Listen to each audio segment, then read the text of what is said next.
ikaze mu makuru atekanye ku kirere kizoba kimeze kuri uyu wa gatandatu igenekerezo rya 17 ruhuhuma umwaka wa 2024 mu gitondo hitezwe ikirere kirimo izuba n'ibicu bike mu ntara zose z'igihugu cacu.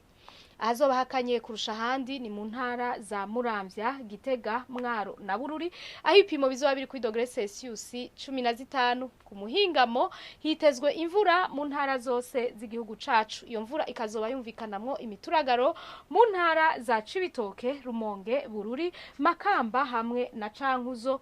Ahazoranga ubushuhe kurusha handi ni mu ntara ya Cibitoke aho ipimo bizoba biri kuri dogere Celsius 30. Ejo mu gitondo izuba rizoseruka igihe cy'isaha 12:10 zo mu gitondo rirenge igihe cy'isaha 12:23 zo ku mugoroba.